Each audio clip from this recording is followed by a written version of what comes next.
ओम शांति।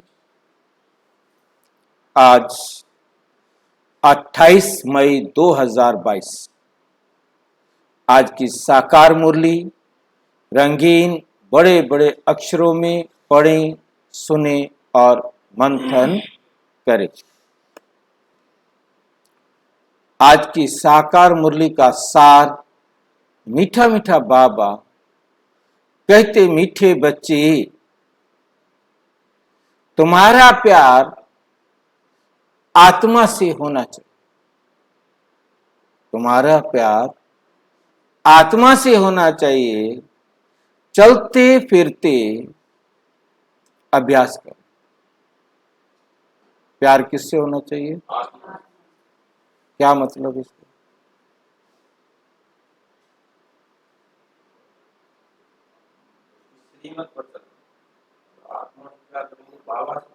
सभी जो भी मेरे संबंध संपर्क में सारा दिन आए, उनको परमात्म संतान आत्मा समझकर मेरा भाई है, हमने प्यार किया। व्यवहार करना,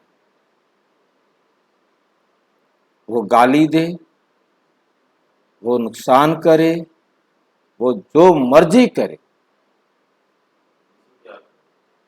हमने अपने व्यवहार में कमी नहीं आनी। वो जो मर्जी करे, उसको पूरी छुट्टी है, तो हमें छुट्टी नहीं है। ऐसे स्कूल में पढ़ना चाहिए, पर हमें छुट्टी नहीं है। हम अपने व्यवहार में गलती नहीं करें, वो जो मर्जी करे उसको पूरी छुट्टी है। ये बात अपने आप को समझानी, तब समझो हम चलते फिरते आत्मा समझ रहे। मेरे हाथ में, मेरे कंट्रोल में सिर्फ मैं हूं। मैं अपनी आवाज तेज नहीं कर सकता, मैं अपने व्यवहार में कोई खराबी नहीं कर सकता, कुछ भी नहीं कर सकता। ये अटेंशन देना है, तब मैं आत्मा चलते फिरते अभ्यास कर रहा, नहीं तो नहीं। नहीं तो जैसे कर रहे हैं ये, मैं आत्मा हूं, ये भी आत्मा है। अब वो सुंदर है, कुरूप है, अमीर है, गरीब है, छोटा है, बड़ा है, आत्मा है बस। मुझे कोई भी गलत काम नहीं करना, मुझे कोई गलती नहीं करनी। ये आज की मुरली का सार।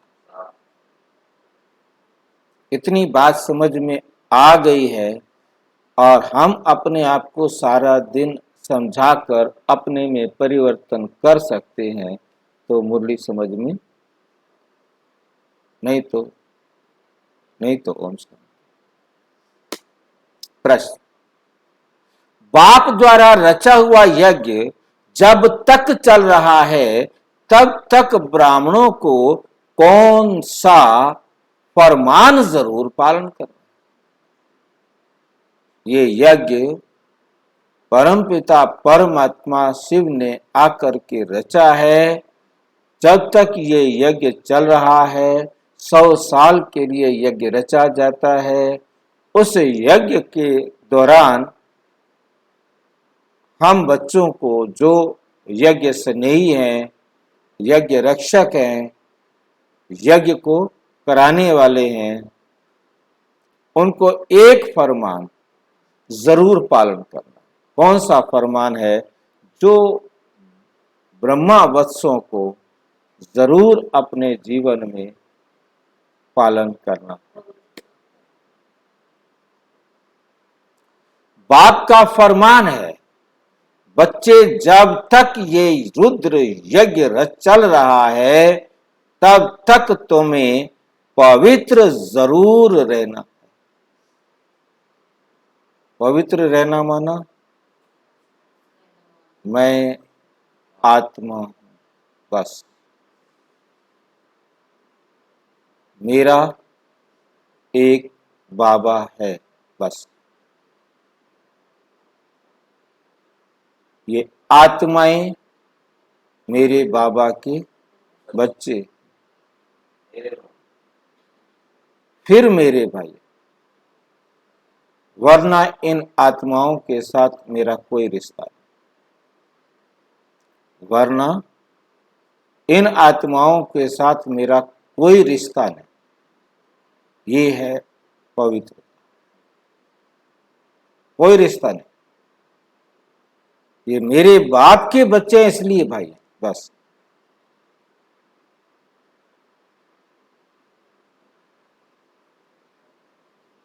तुम ब्रह्मा के बच्चे, ब्रह्मा कुमार ब्रह्मा कुमारी कभी विकार में नहीं जा सकते। अगर कोई इस फरमान की अवज्ञा करते हैं, विकार में जाते हैं, तो बाबा को पता तो लगता नहीं। हाँ, नहीं कहता मैं क्या करूंगा पता कर।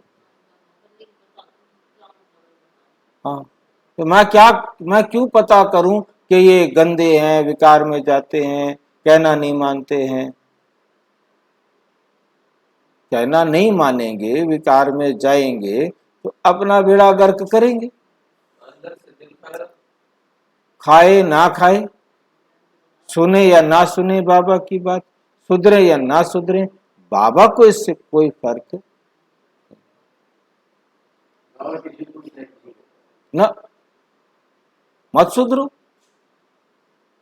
भाग्य तुम्हारा है ना, पद तुम्हारा है, उसे कोई फर्क नहीं।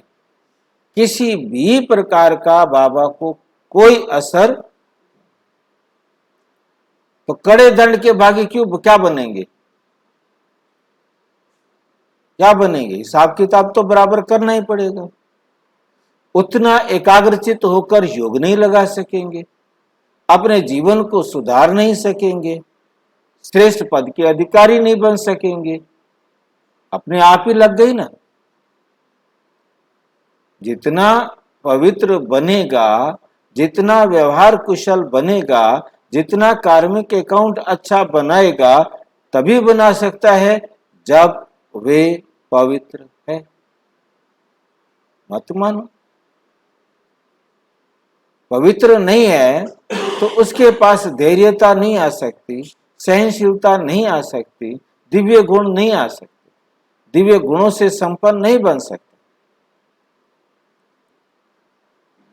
जितना जितना पवित्र होते जाएंगे, उतना सर्व के प्रति व्यवहार कुशल। वो ये नहीं देखेगा छोटा है, बड़ा है, अमीर है, गरीब है, अपना है, पराया है। आत्माओं से प्यार। अगर किसी में क्रोध का भी भूत है तो वे ब्राह्मण नहीं। पवित्रता और क्रोध का बहुत गहरा संबंध। पवित्रता ना होने के कारण कमजोरी आ जाती, शरीर में सहनशीलता खत्म हो जाती है, और फिर देह के संबंध के कारण हद आ जाती, और हद में ही वो जी सकता है, वो बेहद में नहीं जी सकता। ये मेरे बच्चे हैं, ये मेरा परिवार है, इनके लिए मुझे करना है, बाकियों का मैंने ठेका लिया है, वो बेहद में नहीं जा सकता।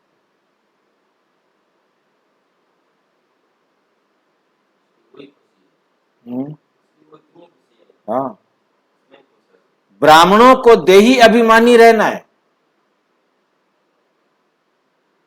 आत्मा समझना और देही अभिमानी समझना, ये देही मेरा पाठ लिखने के लिए मुझे मिली है, मैं आत्मा, ये है देही अभिमानी। देह है परंतु देह मुझे मिली है मेरा अपना श्रेष्ठ भाग्य लिखने के लिए, इसलिए मैं देही अभिमानी हूं। देही अभिमानी तब होता है जब उसके पास देह हो। यदि देह नहीं है तो वो देही अभिमानी। अंतर समझना है कि मैं आत्मा समझ रहा हूं, मैं देह भी नहीं, मेरे पास देह भी नहीं, तो वो है आत्मिक शक्ति, देह से अलग। परंतु देही अभिमानी देह देह है, इस देह से मुझे अपना श्रेष्ठ भाग्य लिखना है। कभी विकार के वशीभूत नहीं होना। कोई भी विकार, चाहे वो मोह हो, चाहे वो काम हो, चाहे क्रोध हो, चाहे लोभ हो, ये सब हद में ले आते हैं। काम, क्रोध, लोभ, मोह, अहंकार, ये पांचों विकार कहां लेके आएंगे? हमें हद में लेके आएंगे।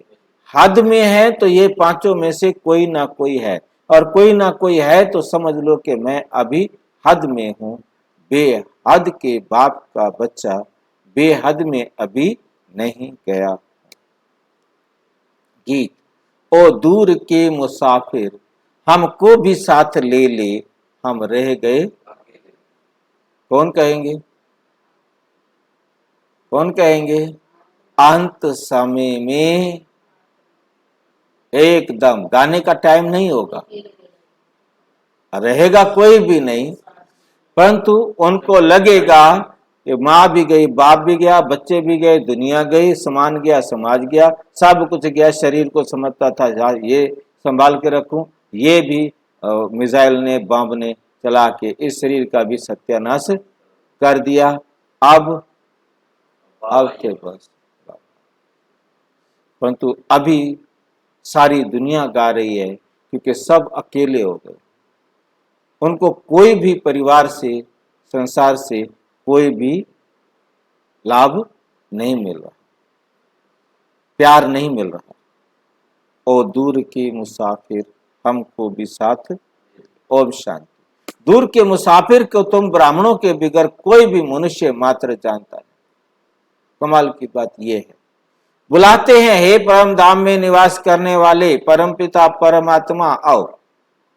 पिता कहते हैं, परंतु बुद्धि में नहीं आता कि पिता का रूप क्या है, आत्मा क्या है। बल समझते हैं आत्मा भृकुटी के बीच में सितारे समान रहती है, बस, और कुछ नहीं जानते। हमारी आत्मा में 84 जन्मों का पाठ भरा हुआ है, इन बातों का कुछ भी ज्ञान नहीं है। आत्मा इस शरीर में कैसे प्रवेश करती है ये भी नहीं हम जानते। आत्मा कैसे शरीर में प्रवेश करती है? 3 महीने के बाद भ्रूण में आत्मा प्रवेश करती, मां को महसूस होता है हलचल हुई, बाकी कुछ नहीं। आत्मा यहां से निकली और गर्भ में प्रवेश की, ये भी नहीं जानते हैं। जब अंदर चुरपुर होती है, मां को महसूस होता है कि अंदर क्या हुआ, चुरपुर हुई, तब पता पड़ता है कि आत्मा ने प्रवेश किया। फिर जब परमपिता परमात्मा कहते हैं तो ये भी आत्मा ही पिता कहती है। आत्मा जानती है ये शरीर लौकिक पिता का है, हमारा बाप तो वे निराकार है, जरूर हमारा बाप भी हमारे जैसा बिंदी स्वरूप होगा। उनकी महिमा भी गाते हैं। मनुष्य सृष्टि का बीज रूप ज्ञान सागर पतित पावन है, परंतु कितना बड़ा व छोटा है वे ये सबकी बुद्धि में नहीं बैठता, ये सबकी बुद्धि में नहीं बैठता। पहले तुम्हारी बुद्धि में भी नहीं था कि हमारी आत्मा क्या है, बल परमात्मा को याद करते थे कि हे परम पिता परमात्मा, परंतु कुछ भी है कौन पता नहीं, क्योंकि हम तो इन पत्थर की मूर्तियों को भगवान समझ बैठे, पता नहीं था। कहते थे हे परमपिता परमात्मा। बाप तो निराकार है, फिर वो पतित पावन कैसे ठहरा? बाप निराकार है, उसका कोई शरीर ही नहीं है, फिर वो पतित पावन कैसे ठहरा? क्या जादू करते हैं? बाबा खुद ही पूछ रहे, क्या जवाब देंगे? क्या जादू करते हैं? कोई जादू नहीं करते, कोई जादू। और जादू करते हैं दुनिया वालों के हिसाब से। कहोगे तो मैं कोई जादू नहीं करता। जादू करने वाले क्या करते हैं? मंत्र बोलते हैं। मंत्र माना बाबा आकर मंत्र देते हैं, सलाह देते हैं, ऐसे करो, हम वैसा कर देते हैं और बदल जाते हैं, बदल जाते। पतितों को पावन बनाने के लिए जरूर यहां आना पड़ता है। मैं ऊपर से मंत्र नहीं बोल देता जो तुम्हारे जीवन में परिवर्तन आ जाए। मैं आ करके आप सबको ज्ञान सुनाता हूं, जिस ज्ञान पर चलकर आपके जीवन में आप खुद परिवर्तन कर। जैसे हमारी आत्मा भी शरीर में रहती है, वैसे बाप भी निराकार है, उनको भी जरूर शरीर में आना पड़े। तब तो शिवरात्रि या शिव जयंती मनाते हैं। तभी क्या मनाते हैं? शिवरात्रि या शिव जयंती मनाते हैं। परंतु वे पावन कैसे आकर बनाते हैं, ये कोई भी, वो तो ये समझते हैं बस ऊपर से जादू कर देगा, हमें उसकी एक झलक दिखाई देगी और हमारा जीवन बदल गया। उसी को खुश करने के लिए हवन करो, यज्ञ करो, आरती करो, पूजा करो, पाठ करो, शास्त्र पढ़ो, स्नान करो, तीर्थ करो। इसलिए कह देते सर्वव्यापी है, सब जगह है, सब जगह जाओ, उधर भी दान करके आओ, उधर भी दान करके आओ, उधर भी दान करके आओ, सब जगह भगवान है। प्रदर्शनी में अथवा कहां भी भाषण आदि करने जाओ तो पहले पहले क्या करना है? सबसे पहला काम क्या करना है? कभी भी अपने को तो आत्मा समझ ले, करेंगे क्या? सबको पहले परमात्मा का परिचय, सबको बताना है तेरा बाप मेरा बाप। परमात्मा वो है जिसको सारे संसार के धर्म माने। एक मानता है दूसरा नहीं मानता तो वो परमात्मा नहीं। सर्व आत्माओं का पिता परमात्मा है। उसकी पहचान देनी है कि वो कोई शरीरधारी नहीं है, वो ज्योति बिंदु। इन आंखों से देखा नहीं जा सकता। आत्मा तो भ्रिकुटी के बीच में रहती है। फिर आत्मा का परिचय देना कि आत्मा तो भ्रिकुटी के बीच में रहती है, उस आत्मा में सारे संस्कार है।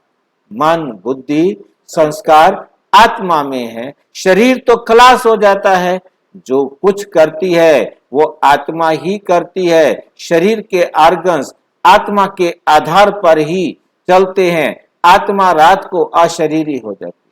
लाइन नोट करके रखें। तीसरा अर्थ में समझ में आ रहा है, अशरीरी, बिना शरीर के। आत्मा क्या हो जाती है? अशरीरी, बिना शरीर के हो जाती।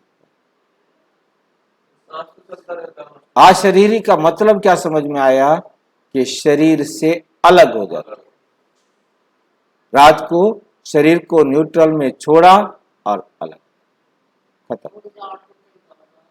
हाँ जी, गाड़ी को जैसे न्यूट्रल में खड़ा करके ड्राइवर उतर जाता है, ऐसे ही आत्मा ड्राइवर गाड़ी से उतर जाता है।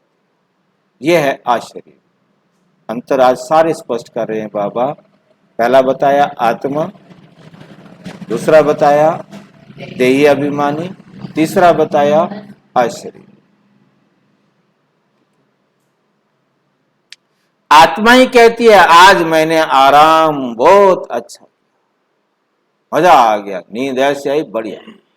और नींद किसको आई थी? आत्मा को तो पता ही नहीं, आत्मा तो शरीर से अलग है। मैं इस शरीर द्वारा धंधा करता हूं, ये तुम बच्चों की को आदत पड़ जानी चाहिए। क्या आदत पड़ जानी चाहिए? कि मैं इस शरीर के द्वारा सारा दिन काम करता हूं। मैं हाथ से ये किया, आंख से ये किया, मुंह से ये किया, नाक से ये किया, कान से ये किया। एक एक काम पर पूरा अटेंशन हो कि बाबा की श्रीमत पर था। आत्मा ही सब कुछ करती है। आत्मा शरीर से निकल जाती है तो क्या कहते हैं इसको?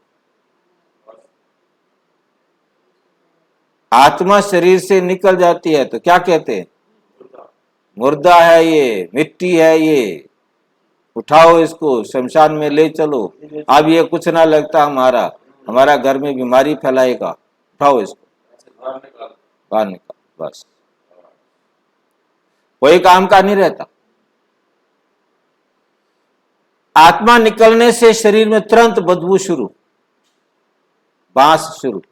जैसे जैसे टाइम बीतता जाएगा बदबू बढ़ती, शरीर को जाकर जला देते हैं, दफना देते हैं या चील कौओं को।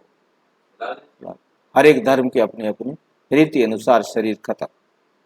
तो तुम्हारा आत्मा के साथ ही प्यार है ना। किससे प्यार है आपको? आत्मा से प्यार है। आत्मा गई तो शरीर से थोड़ा प्यार है हमें।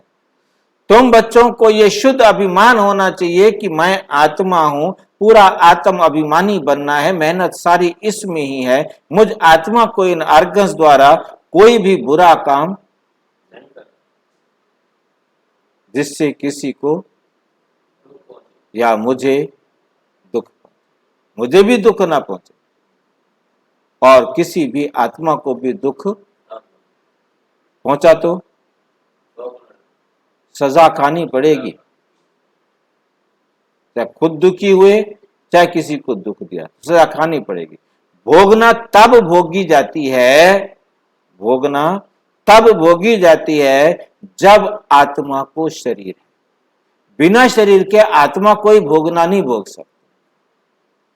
आत्मा शरीर से निकल गई तो कोई भोगना नहीं। बिगर शरीर आत्मा दुख भोग ना सके तो पहले आत्म अभिमानी फिर परमात्म अभिमानी बनना है। लाइन समझ में आई है? पहले क्या बनना है? अब देखो क्या चौथा शब्द आया है। पहला शब्द था आत्मा, पहला शब्द था आत्मा। दूसरा शब्द आया देही अभिमानी, तीसरा आया अशरीरी। आप कैसे क्या? आप क्या? आत्म अभिमानी। आत्म अभिमानी सिर्फ आत्मा के अंदर मेरे पास क्या क्या गुण है, आत्मिक गुणों को देखना, यह है आत्म अभिमानी। फिर परमात्म अभिमानी, मैं परमात्मा की डायरेक्शन पर चलने वाली श्रेष्ठ भाग्यवान आत्मा। ये अगला स्टेप। आत्म अभिमानी के बाद नेक्स्ट स्टेप परमात्म अभिमानी बनना है। परमात्म डायरेक्शन पर चलकर परमात्म गुणों से अपने आप को संपन्न बनाना। मैं परम पिता परमात्मा की प्रिय संतान हूं। कब बनेंगे प्रिय संतान? जी, जब एक एक बाप की श्रीमत पर चले। कहना एक नहीं माना, 10 कहने माने के बाद नहीं। प्रिय संतान नहीं, उसका कहना मान जा, उसका बेटा बन, निकाल के खड़ा कर देता है, दिल से उतार कर बाहर फेंक देता है। 1 सेकंड नहीं लगाता, मानते ही दूसरे का कहना माना, फेंक देता। तो प्रिय संतान कैसे हो? कभी रावण की संतान, कभी मैं परम पिता परमात्मा की प्रिय संतान हूं। कहते भी हैं कि परमात्मा ने हमको पैदा किया है, वो रचयिता है, परंतु वो रचता कैसे है? एक भी आत्मा को कहता है मैंने पैदा नहीं किया, फिर रचता कैसे है? कोई भी नहीं जानते हैं। अभी तुम जानते हो, दुनिया वाले नहीं जानते, तुम जानते हो कैसे रचता है भी हमको, फिर हम जानते हैं तो क्या है? ब्रह्मा के द्वारा। हाँ जी, फिर उससे क्या फर्क पड़ता है? गोद लेने से तो कुछ नहीं होता। परमात्मा आकर हम आत्माओं को रास्ता दिखाते हैं, मंत्र देते हैं, सलाह देते हैं। बेशक ब्रह्मा के द्वारा सलाह देते हैं, अब उस सलाह पर हम जितना चलेंगे वो हमारी रचना है, और बीच बीच में हम दूसरों की सलाह पर चले तो कुछ हमने अपनी परमात्मा की श्रीमत पर रचा और कुछ दुनिया वालों की रचा। तो रचना तो हम खुद करते हैं, परंतु वो हमें बनने की सलाह देते हैं, सलाह देते हैं, मंत्र देते हैं। क्योंकि आज बाबा बिल्कुल क्लियर समझा रहा है, जादूगर मैं कैसे हूं, मैं आ करके क्या देता हूं, मंत्र देता हूं, सलाह देता हूं, तुम उससे अपना क्या करते हो, परिवर्तन। मर्जी है बनाए या ना बनाए, मैं मंत्र, मेरा मंत्र देना ही रचना करना। परमात्मा नई दुनिया की कैसे स्थापना करते हैं, पुरानी दुनिया में रहते हैं, देखो कैसी युक्ति है। उन्होंने तो परले दिखा दी, दुनिया वालों ने परले, और टेलीविजन भी रोज परले दिखा रहा है कि भाई वहां इतने इतने मिसाइल खड़े हो गए, इतने एटम बम तैयार हो गए, वहां इतने, उन्होंने ये कर दिया, उन्होंने ये कर दिया, सारी दुनिया को डरा रहा है अच्छी तरह से। अच्छे बच्चे देखो कैसी युक्ति है, उन्होंने तो परले दिखा दी। बस कहते हैं पीपल के पत्ते पर एक बालक आया, फिर बालकी तो दिखाते ही नहीं, बालक तो दिखा दिया, बालकी तो दिखाते नहीं, अकेला कैसे आएगा, कहां से आएगा, क्या करेगा। बाबा की तो बालकी ही है भाई, अब चाहे आप अपनी भाषा में कुछ भी करो, ठीक है। इसको कहा जाता है अज्ञान। कहते हैं भगवान ने शास्त्र बनाए, तो शास्त्र बनाने वाला किसने लिखा, व्यास ने लिखा, तो व्यास भगवान हो गया। अब व्यास भगवान तो हो ना सके, भगवान शास्त्र बैठ लिखते हैं क्या, उनको हाथ ही नहीं, लिखेगा कैसे, कलम पकड़ेगा कैसे।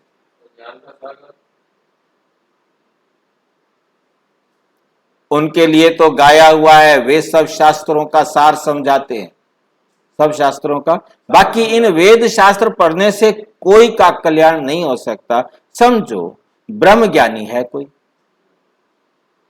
समझते हैं ब्रह्म में लीन हो जाएंगे, ब्रह्म का को, ब्रह्म तो महातत्व है, आत्माएं वहां रहती हैं, ये ना जानने के कारण जो आता है सो बोलते रहते।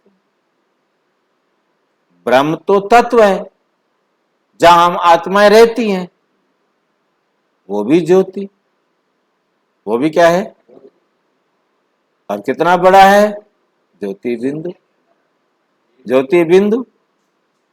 अब वो समझते कि आत्माएं जाकर उस ब्रह्म तत्व में समा जाती हैं।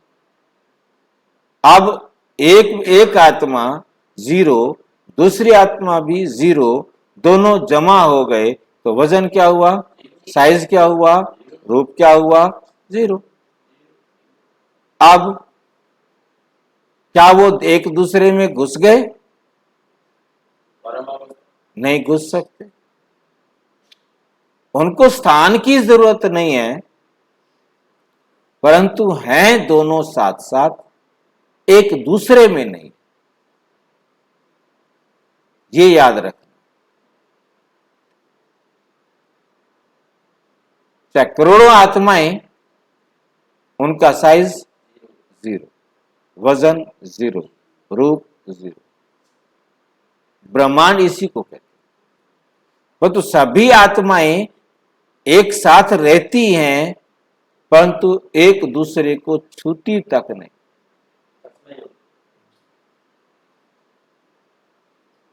बीच में आकाश भी नहीं, फिर भी टच नहीं होती। कितनी कमाल की बात। और इतनी छोटी आत्मा जो जीरो स्पेस में सारे वर्ल्ड की आत्माएं समा जाती हैं, एक दूसरे को छूती नहीं है, उनके बीच में स्पेस नहीं है, और उनका साइज इतना बड़ा कि 5000 साल का वर्ल्ड ड्रामा उसमें।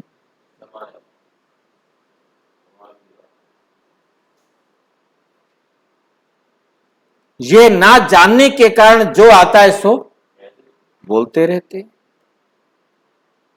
और मनुष्य भी सतवचन सतवचन करते रहते।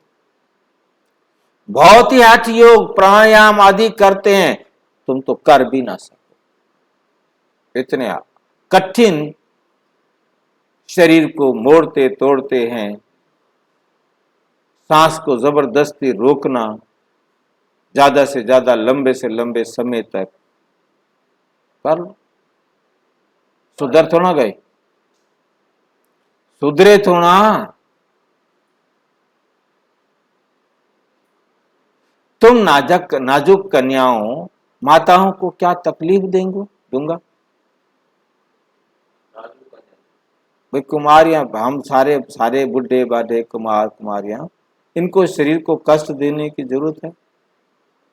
शरीर के एक एक जोड़ को खोलना जरूरी है, मांसपेशियों को मजबूत बनाना जरूरी है, परंतु उसके लिए इसके साथ जबरदस्ती करना जरूरी। पहले तो माताएं राजविद्या भी नहीं पढ़ती थी। राजविद्या क्या होती है? भूला मत करो, जवाब फटाफट देना चाहिए ना। जो स्कूलों में पढ़ाई जाती है, सरकारी स्कूलों में, उसको कहते हैं राजविद्या। थोड़ी सी भाषा सीखने के लिए स्कूल में भेजा जाता था, बाकी नौकरी तो करनी नहीं है। अभी तो माताओं को पढ़ना पड़ता है, कमाई करने वालों वाला ना हो तो अपने पैरों पर खड़ी हो सके, क्योंकि पता नहीं कब पति मर जाए। यदि पढ़ी लिखी होगी तो अपने पैरों पर खड़ी हो जाएगी, अपने बच्चों को पाल लेगी। सतयुग में तो पति मरता नहीं, त्रेता में पति मरता नहीं, द्वापर कलयुग से पता ही नहीं कौन पहले चला जाए।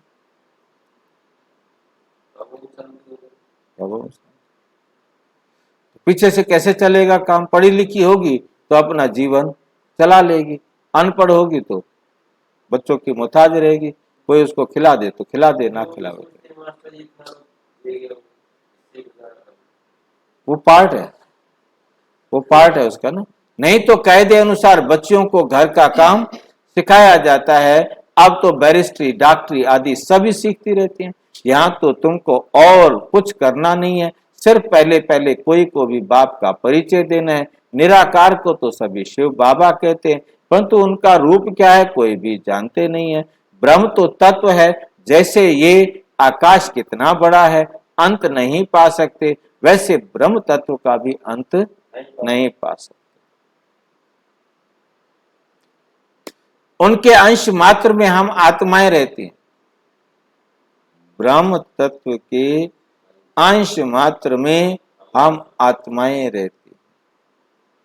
जिसके टुकड़े नहीं किए जा सकते उसके अंश मात्र में, ध्यान देना, जिसके टुकड़े नहीं किए जा सकते उसके अंश मात्र में हम, बाकी तो पोलार है, आकाशी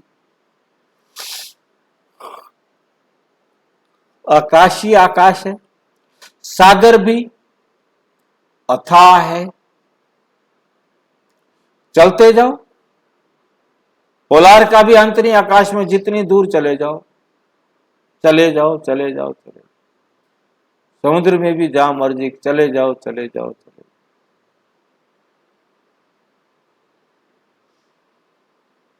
कोशिश करते हैं ऊपर जाने की कि देख के आए कि दीवार कहां है आकाश की, जिसके बाद आकाश ना।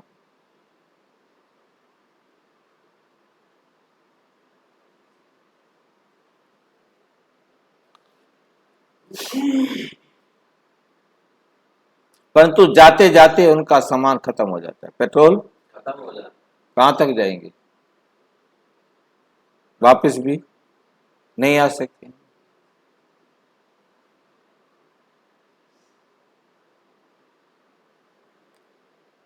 उनका सामान ही खुट जाता है। वैसे ही महत्व भी बहुत बड़ा है, वहां जाकर कुछ ढूंढने की दरकार नहीं, वहां आत्माओं को ये विचार करने की भी दरकार नहीं, ढूंढने से फायदा ही क्या। जिस परम धाम में पहुंचने के बाद विचार ही नहीं रहते, संकल्प ही नहीं रहते, संकल्प शून्य हो जाते हैं।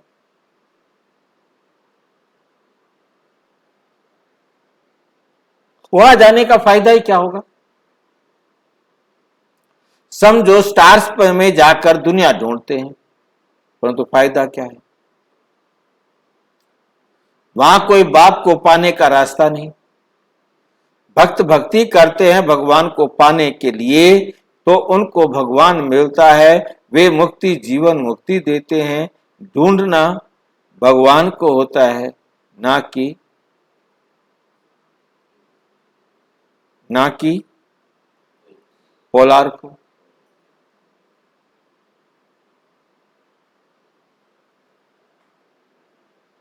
जहां से कुछ मिलता ही नहीं।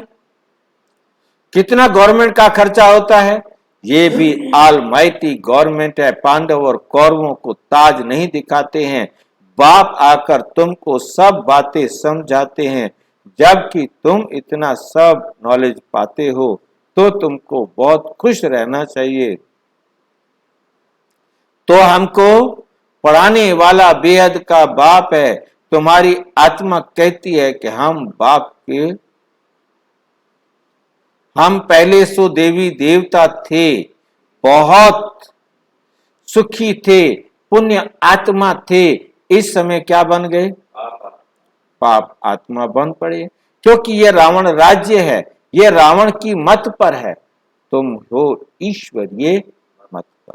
रावण भी गुप्त है तो ईश्वर भी गुप्त।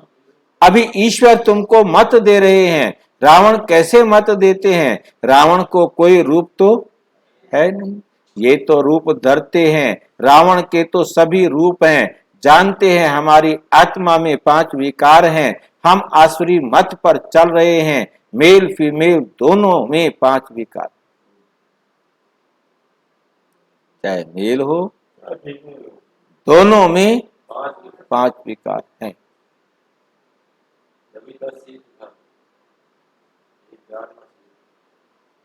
ये सब बातें मनुष्यों की बुद्धि में तब बैठेंगी जब वे जानेंगे कि हमको पढ़ाने वाला निराकार परम पिता परम आत्मा है। परम आत्मा निराकार है। जब वो साकार में आवे तब तो हम ब्राह्मण बने, तब तो हम ब्राह्मण बने। बाप भी रात को ही आता है। शिवरात्रि सो ब्रह्मा की रात्रि हो गई। ब्रह्मा द्वारा ही ब्राह्मण बनेंगे। यज्ञ में जरूर ब्राह्मणों का जब तक यज्ञ संभालना है, इसका काम है। ब्राह्मण चाहिए ना यज्ञ में। कब तक ब्राह्मण चाहिए?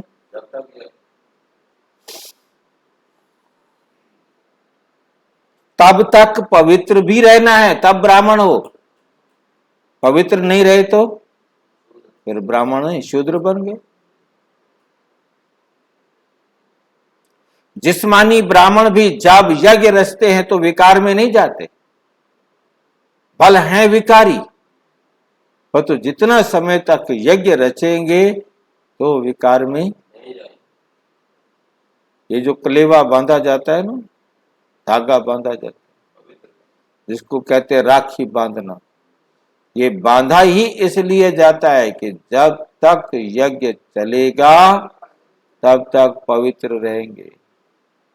मिस्त्री को भी बांधते हैं, जब तक मकान नहीं बनेगा तो पवित्र रहेगा, चाहे वो मर जाए। छोड़ के नहीं जाएगा, पवित्र रहेगा। राखी बांधने का मतलब ये था पवित्र रहेगा। परंतु राखी का मतलब, क्योंकि पवित्र रहेगा तभी तो काम पूरा करेगा।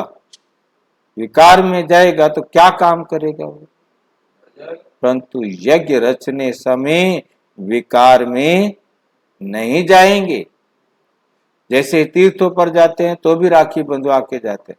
राखी बांधने का मतलब ही यही था, पवित्र रहूंगा। फिर वहां से तीर्थ यात्रा से आएंगे, काम पूरा होगा तो फिर ब्राह्मण के पास जाएंगे, खोल दे भाई, खोल दे ये धागा। उसको पैसे देने पड़ते हैं, आजकल तो ऐसे तोड़कर फेंक देते हैं। परंतु नियम अनुसार जिसने बांधा है उससे खुलवाना है और उसको बताना है मैं अब तक पवित्र था।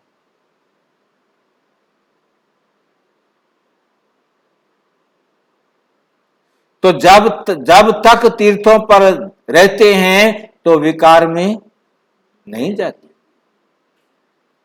तुम ब्राह्मण भी यज्ञ में रहते हो, फिर अगर कोई विकार में जाते हैं तो बड़े पाप आत्मा बन पड़ते हैं। यज्ञ चल रहा है तो अंत तक तुमको पवित्र रहना है।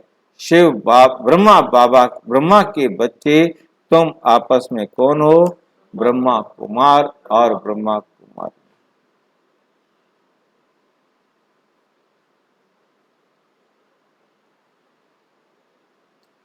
ब्रह्मा कुमारियां कब विकार में नहीं जा सकते? ब्रह्मा कुमारियां कभी विकार में नहीं जा सकते। बाप ने फरमान किया है तुम कब विकार में नहीं जाना, ऑर्डर है ये, नहीं तो दंड के भागी बन जाएंगे। विकार में गया तो सत्यानाश हुई। वो ब्रह्मा कुमारी ही नहीं, रिश्ता खत्म।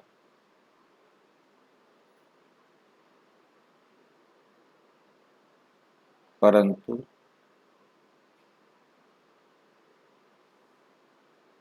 शूद्र मलेच्छ हैं।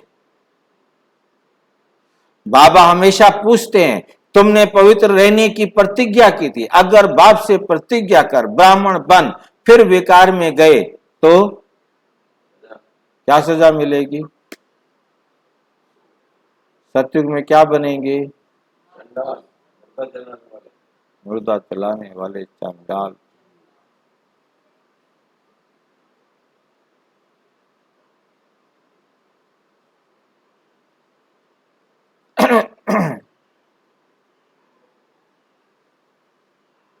यहां वैश्या जैसा गंदा जन्म कोई होता नहीं, चाहे वो पुरुष हो तो चाहे वो, यह है ही वैशाल्य, यह है ही।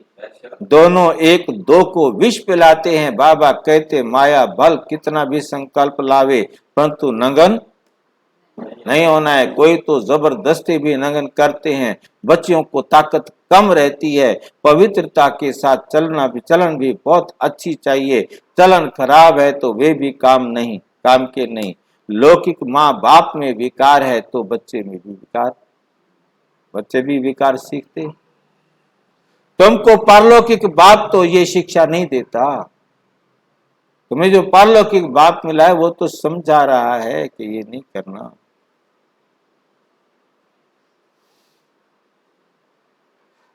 बाप देही अभिमानी बनाते हैं, कभी क्रोध नहीं करना। देही अभिमानी कभी क्रोध नहीं करना।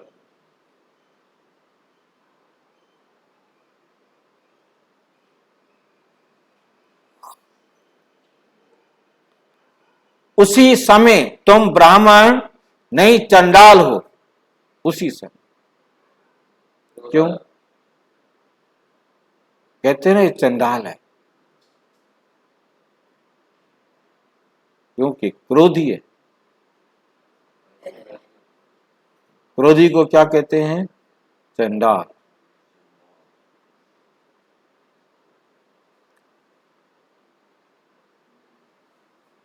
भूत मनुष्य को दुख देते हैं। बात कहते हैं ब्राह्मण बनकर कोई शैतानी काम नहीं करना है। विकार में जाने से यज्ञ को तुम अपवित्र बना, इस यज्ञ को तुम क्या कर देते हो? अपवित्र बनाते हो। इसमें बड़ी खबरदारी रखनी है। ब्राह्मण बनना कोई मासी का घर नहीं है। ब्राह्मण बनना कोई मासी का घर। यज्ञ में कोई गंध नहीं करना। यज्ञ में कोई गंध नहीं करना है। 5 विकारों में से कोई भी विकार ना हो।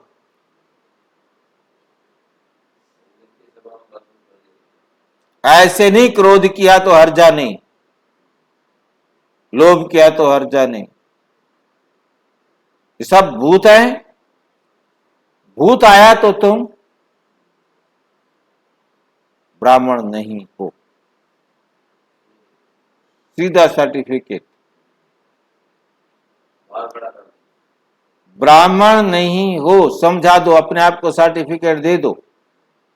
क्रोध आया, कोई विकार आया तो तुम ब्राह्मण नहीं हो।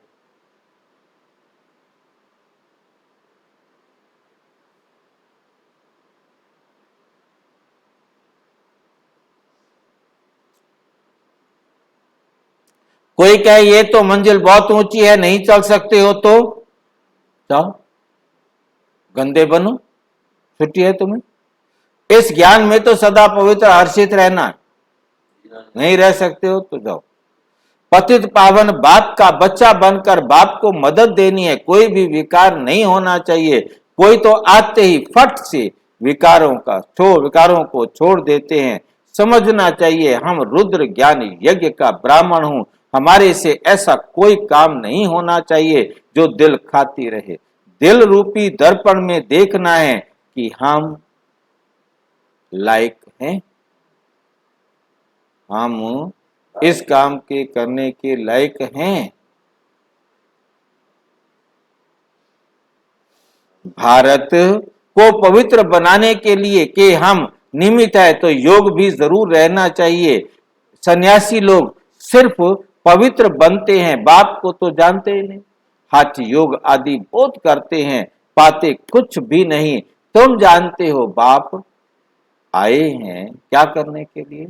शांति धाम में ले जाने के लिए। हम आत्माएं वहां की निवासी हैं। हम सुख धाम में थे, अब दुख धाम में हैं। अभी हम संगम पर खड़े हैं। ये सिमरण चलता रहे तो भी सदा मुस्कुराते रहेंगे। जैसे देखो ये अंगना बच्चा बंगलोर का सदैव मुस्कुराता रहे, बाबा कहने से खुशी में भरपूर हो जाता है। इनको खुशी है, क्या खुशी है? कि हम बाबा के जो भी निभा सकते हैं निभा रहे।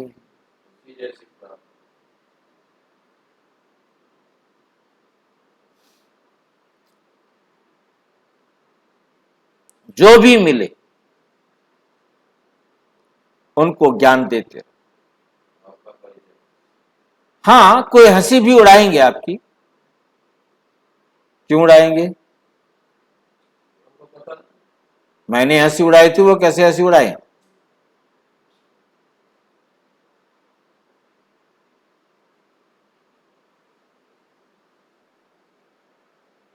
कृष्ण तो कभी भी आके पढ़ाता नहीं, मैं आके पढ़ाता हूं।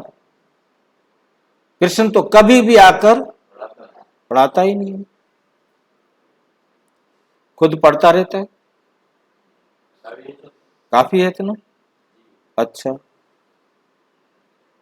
मीठे मीठे सिक्की लधे बच्चों प्रति माता पिता बाप दादा का याद प्यार और गुड मॉर्निंग। रूहानी बाप की रूहानी बच्चों को नमस्ते। हम रूहानी बच्चों की रूहानी बाप दादा को नमस्ते नमस्ते। धारणा के लिए मुख्य सार नंबर 1, रुद्र ज्ञान यज्ञ का ब्राह्मण बनकर ऐसा कोई काम नहीं करना है जो दिल को खाता रहे। कोई भी भूत के वशीभूत नहीं होना, किसी भूत के वशीभूत। पतित पावन बाप का पूरा पूरा मददगार बनने के लिए सदा पवित्र और हर्षित रहना है। ज्ञान का सिमरण कर मुस्कुराते रहना। वरदान, चित्त की प्रसन्नता द्वारा दुआओं के विमान में उड़ने वाले संतुष्ट मणि भाव। संतुष्ट मणि उन्हें कहा जाता है जो स्वयं से, सेवा से और सर्व से संतुष्ट।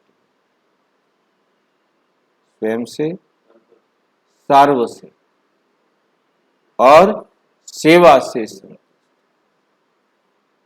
जितनी सेवा मुझे करनी थी मैंने उतनी सेवा कर। तपस्या द्वारा संतुष्ट रूपी फल प्राप्त कर लेना, यही तपस्या की सिद्धि है। संतुष्ट मणि वे है जिसका चित्त सदा प्रसन्न हो। प्रसन्नता अर्थात दिल दिमाग, दिल भी सदा आराम में हो।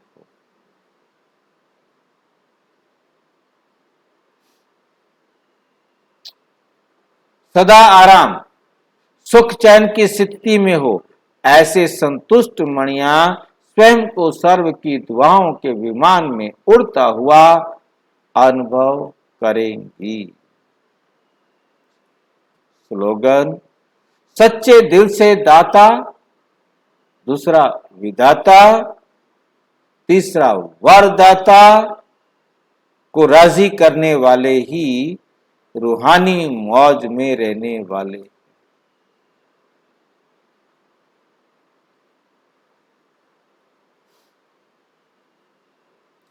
रूहानी मौज में रहते हैं। अच्छा, और विस्तार से जानना हो तो प्रजापिता ब्रह्मा कुमारी ईश्वरीय विश्वविद्यालय के किसी भी सेवा केंद्र पर संपर्क करें। और यदि कोई बात स्पष्ट नहीं हुई है, कोई प्रश्न है, तो 9213106986 पर केवल व्हाट्सएप करें। फोन 9650692270 पर व्हाट्सएप करें। ओम शांति।